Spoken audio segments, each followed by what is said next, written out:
E você acredita que aos 7 anos eu já sabia ler tarô, por incrível que pareça.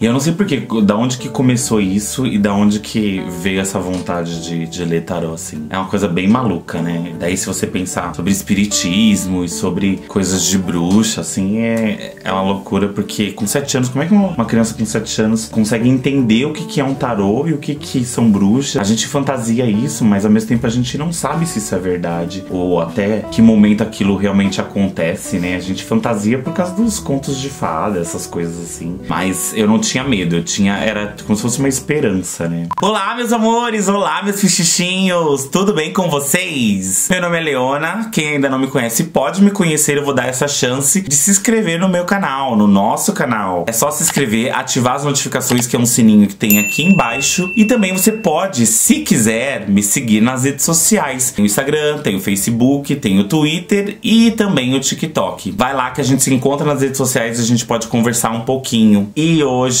nós vamos falar sobre as bruxas. Pra quem não sabe, dia 31 de outubro que passou, foi acho que quase há 2 semanas atrás, foi o Dia das Bruxas. Eu sei que muita gente vai falar assim: ai, Leona, por que você fala do Dia das Bruxas e não fala do Dia do Saci? A gente tá no Brasil, ai, você é sua cultura, você fala da cultura americana e não sei o que. Gente, não é uma cultura americana pra começar. Antes que alguém venha criticar aqui, vai estudar um pouquinho sobre o que é o dia 31 de outubro, sobre o que são equinócios, a mudança de estações, para depois poder vir aqui falar alguma coisa. Hoje é um vídeo especial sobre esse assunto. Por quê? Por quê, pessoal? Porque a Leona é sim uma bruxinha bonitinha da vassoura de capim. Desde que eu entendo por gente, eu acho que, sei lá, pelos 7, 8 anos, eu sempre senti coisas diferentes. Eu sempre tive, como as pessoas costumam dizer, uma espiritualidade forte ou uma espiritualidade aberta. E talvez isso tenha sido, inclusive, um dos fatores de eu ser tão comunicativa e de eu ser tão prestativa assim pras pessoas. E daí, pra quem não sabe, aos 7 pro 8 anos, eu comecei a ler cartas de tarô e eu ganhei as primeiras cartas de tarô de uma tia minha. Ela havia comprado cartas pra ela, porque ela gostava disso, de misticismo, ocultismo. Pra quem não sabe, misticismo e ocultismo são os nomes dados pra classificar tudo que é fora da norma padrão de ser cristão, de ser evangélico, de acreditar somente em Deus. Então as pessoas classificam como ocultismo, misticismo e por aí vai.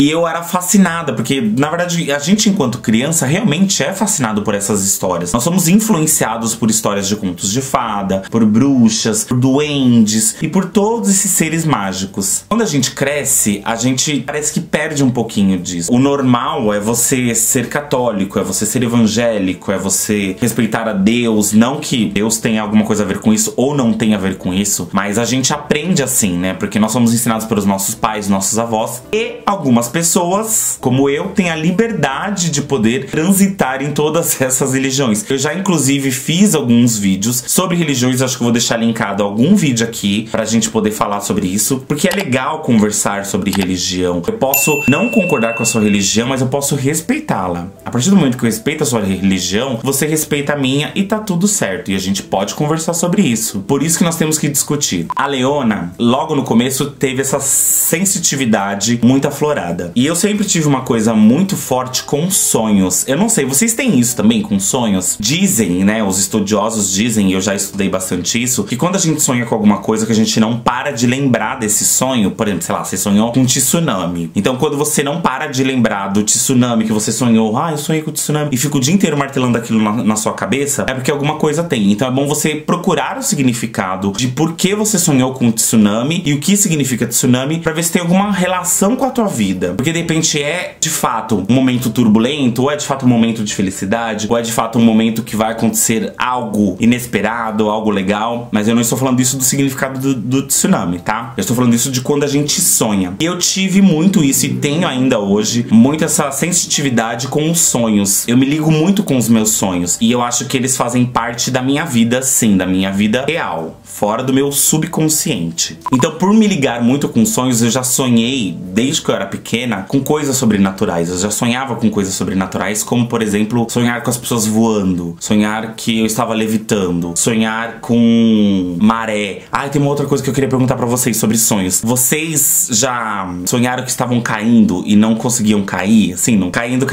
daí quando chegava no final vocês não caíam? Isso é um outro sonho e a gente pode fazer um vídeo sobre isso, sobre sonhos. Eu não sei explicar pra vocês, gente. Eu sei que eu comecei a ler tarô independente de ter estudado. Porque aos 7 anos, aos 8 anos, você não estuda o tarô. Você não estuda pra entender o que é arcanos maiores, arcanos menores, o que significa cada carta, como você fazer um jogo de cartas. Você não estuda, você somente lê as cartas de tarô e tenta interpretar aquilo da melhor forma. E eu lembro que uma tia nossa cuidava da gente, a tia Silvia, e ela viu que eu lia tarô e ela pediu pra que eu começasse a ler tarô pras vizinhas. Então eu com 7, 8 anos tava lendo tarô pras vizinhas. As vizinhas queriam saber. As vizinhas da rua de baixo, que tem a rua de baixo aqui, minha tia levava lá e falava assim: não, pode deixar que ela vai ler aqui tarô pra você, não sei o que, não sei o que. Eu não sei se a minha tia ganhava dinheiro com isso, gente. Eu não sei até hoje. Mas era uma forma, acho que, de eu experimentar isso, né? De eu entrar nesse mundo. E daí depois, lá pelos 10 anos, eu lembro que eu tinha uma galerinha assim, uns amiguinhos, que eles tinham essa pegada de acreditar também nisso. E eu comecei a pesquisar muito sobre a Wicca, sobre Wiccanos, sobre os Covens, que é o clã de bruxos, né? De bruxos, bruxas, feiticeiros. E pesquisar sobre tudo isso, sobre feitiços, sobre a magia dos elementares. Então, nessa de pesquisava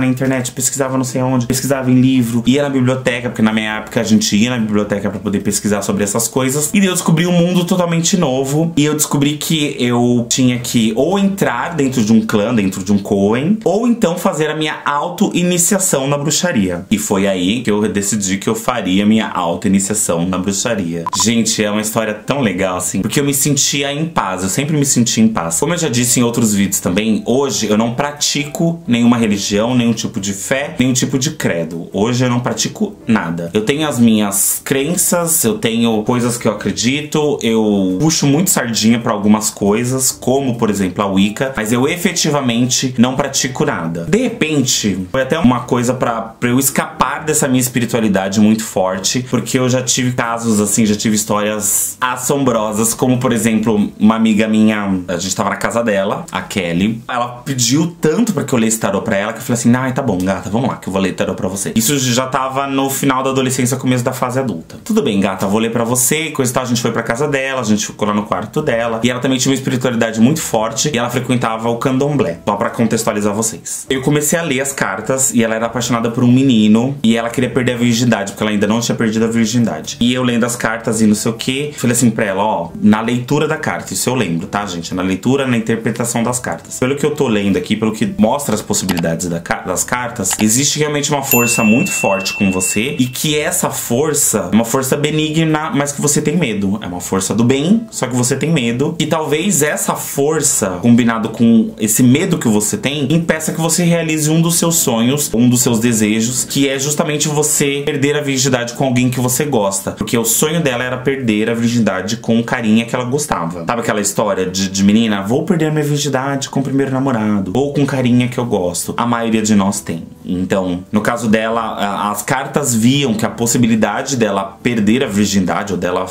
ter um relacionamento, uma relação sexual com um cara que ela gostava, dependia dela enfrentar esse medo da espiritualidade dela ser muito aflorada, entendeu? E ela ter medo disso e fazer com que isso travasse ela num sentido espiritual e ao mesmo tempo num sentido de relações que ela possa ter. Daí nesse momento que eu continuei lendo, continuei falando pra ela sobre algumas coisas. Ela era gordinha, eu nem sei porque eu nunca mais falei com ela. Ela era gordinha e ela tava prestes também a fazer a cirurgia bariátrica. Então ela perguntou isso pra mim também, porque a mãe dela trabalhava no Hospital das Clínicas, e ela perguntou pra mim: acha que vai dar certo, que eu vou conseguir? Eu também tenho muito medo, eu sonho com isso. Daí a gente conversando sobre isso e eu lendo as cartas, ela começou a gelar, ela ficou assim. E ela meio que tremeia assim, ela fazia assim com o cabelo, que ela mexia muito no cabelo. Ela fazia assim com o cabelo e mexia no cabelo e fazia assim. E daí ela olhava assim, olhava pra cá, olhava pra cá. A parte dela ficava na parte de cima da casa, porque embaixo ficava a cozinha, a sala, não sei o que, e os quartos em cima. E o quarto dela era de frente pra rua e tinha janela. E tinha um telhadinho assim. Então ela ficava assim e olhava pra janela. Do nada, gente. Olha, eu até arrepio quando falo. Do nada, ela fez assim com as cartas de tarô, assim, ó. Ela bagunçou as cartas de tarô e falou assim: para com isso, por favor. Eu falei: nossa, por quê? Daí ela disse assim: eu acho, tenho quase certeza que eu vi um vulto, eu vi alguma coisa. Eu tenho certeza que é isso que me acompanha todos os dias à noite, ali perto da janela, do lado de fora. Gente, Na hora eu já assim, ai meu Deus do céu. Na adolescência eu era mais cagona pra essas coisas, assim. Eu já estremecia. Aí você vê, né? Eu lia as cartas de tarô, falava sobre o mundo espiritual, mas ao mesmo tempo eu tinha muito medo. E daí na hora que ela falou isso, eu falei, meu, você quer descer? Vamos descer, vamos tomar uma água. Ai, pelo amor de Deus, vamos descer, vamos descer, vamos descer, vamos descer. Guardei o baralho, assim. A gente desceu, tomou uma água. Ela falou assim, eu não volto mais naquele quarto. Eu não volto mais naquele quarto enquanto eu não me sentir bem. Não tô me sentindo bem, não tô me sentindo bem. Ela que meio, tipo, começou a desmaiar. E, pelo amor de Deus, não vai desmaiar não, gente, que eu não quero ninguém. Daí a gente tomou um pouquinho mais de ar, né? Um pouquinho de fôlego. E eu perguntei pra ela se ela queria que eu continuasse a fazer a leitura do tarô, mesmo que fosse com outras pessoas. Porque quando eu faço a leitura do tarô, geralmente eu gosto de estar somente com a pessoa. Porque pra quem não sabe, o tarô, ele além de ver as possibilidades de você fazer uma interpretação das cartas, você pede pra que as pessoas, no momento anterior à leitura das cartas, a pessoa embaralhe o baralho do tarô pra você. Você pode embaralhar e a pessoa pode embaralhar pra que aquela troca de energia possa funcionar, pra que aquilo possa fluir dentro de você e dentro da pessoa, pra que aquilo vire uma coisa uníssona, né? Pra que tudo funcione de uma forma legal e você consiga ler as cartas de tarô de um jeito bacana. Então, às vezes, quando aconteciam coisas assim, ou quando as leituras eram um pouco mais pesadas, eu fazia algum tipo de energização das cartas de tarô. Ou eu deixava de ler as cartas de tarô durante um tempo pra eu mesma poder me energizar e poder, tipo, ficar tranquila e poder falar com as pessoas e falar assim, bom, agora eu estou pronta pra ler cartas de tarô. Eu ainda leio o tarô. Na verdade, a última vez que eu li foi uma das vezes que eu fui pra Itália com a minha tia, porque essa é a mesma tia que comprou pra mim, né? Comprou. Eu meio que roubei o tarô dela. E depois ela comprou um tarô pra mim. Eu vou até ver se eu tenho aqui, gente. Peraí,